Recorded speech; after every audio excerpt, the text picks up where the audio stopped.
There's no problem with electromagnetic field proven by the compass. So technically, all points considered, walang manifestation of any kind.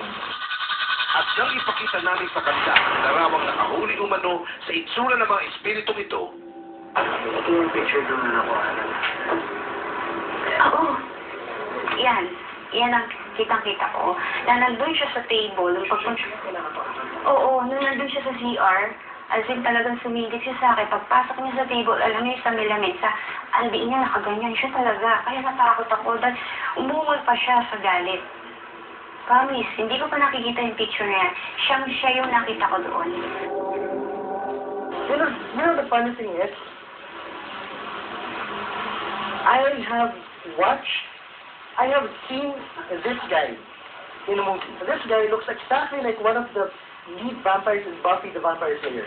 Kung ganyan ang mga entity talaga na nandiyan sa loob ng bahay, I would be surprised kung bakit buhay pa yung pamilya up to now.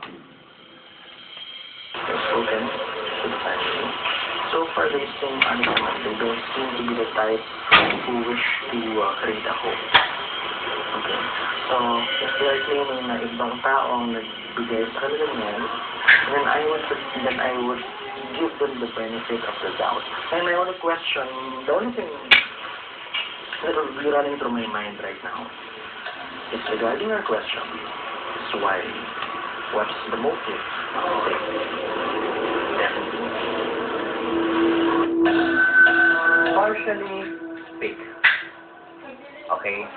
Why do I say partial? Because there's some there that really looks like adobe. Pero there might be something there na na-capture nila that they did not intend to capture. It were say, more in-depth, Pero sa tingin ko talaga is, the big man, the big shadow there, I have doubts on that. Would you say na isinailalim namin ang nasabing larawan sa pagsusuri ng mga ekspertong graphic artist na si Chris Season. At matapos itong makita, ipinaliwanag nila kung ano nga ba ang kakaiba sa litratong nakuha. Kung mapapansin nyo, yung edges niya, hindi siya consistent dun sa picture. Mismatch. Pag mismatching kasi ang isang image, halatang, siya, alter. Para mas smoothen out, minsan binubura yung gilid. Kung titingnan mo kasi, yung shadows nito, iba sa shadow nito. So, how would you say na nasa isang eksena siya, whereas ang shadow kasi nito, ang light source, nasa taas. Ito, ang light source nito, nasa harap niya. Yung sinasabi nila na bungo, defocused yung image, magkakaroon talaga ng illusion. Para mas may paliwanag pa ang findings na ito, ipinakita ni Chris Season sa Hot TV team kung paano magagawang doktorin ang isang larawan para makapagpasok ng mga elementong nakakatakot. Kasi marami ng software ngayon na pwede ka mag-alter ng pictures. Yung gumawa nito, parang ganito lang din ang ginawa. Ganito lang kasimple yan. I-drag mo lang ito doon sa isang image. Pwede mo na siya ngayon i-alter. Yung sasabihin na pareho nito, ang mangyayari, bababaan mo lang yung opacity. Pag binaba mo yung opacity niyan, basically, parang ganyan lang din yung nangyari. Sa yung bahay ninyo, doon mismo sa tatamaan at yung pinaka-focal point nung dadaan, yung echo. Subalit habang nagsasalita si Adam, isang di maipaliwanag na tunog ang narinig ng lahat mula sa banyo na nooy nakasara at sigurado namin walang tao. Bagay na di nakapigil kay Connie para tanongin si Adam. Okay. May gusto kayo sabihin? Hindi po, may baldi yata sa CR kasi kumalag yung baldi. Nag-stop. Ay, yeah,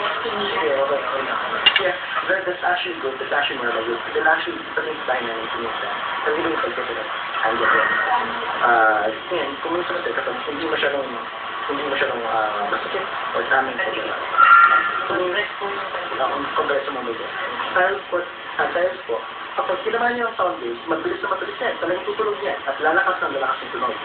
Kaya kung minsan, sound. focal point. Depende sa sound na narinig namin, talagang malakas. Yeah. Tinatok talaga yung Parang, yes, parang kinatok. Kaya meron kasing meron kasing branch ng psychology called psychoacoustic. Ang psychoacoustic niya, pinapag-aralan niya kung paano na-perceive or paano na-digest ng human mind yung tunog.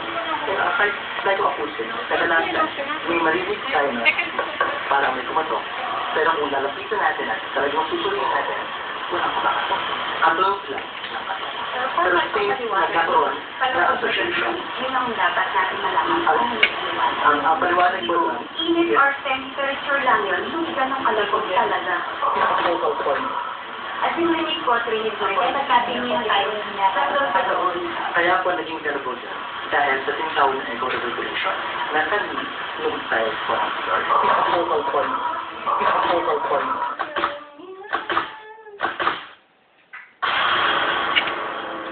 Sa tulong ng makabagong teknolohiya, bawat ngiti magagawa nating maikahon sa isang masayang larawan.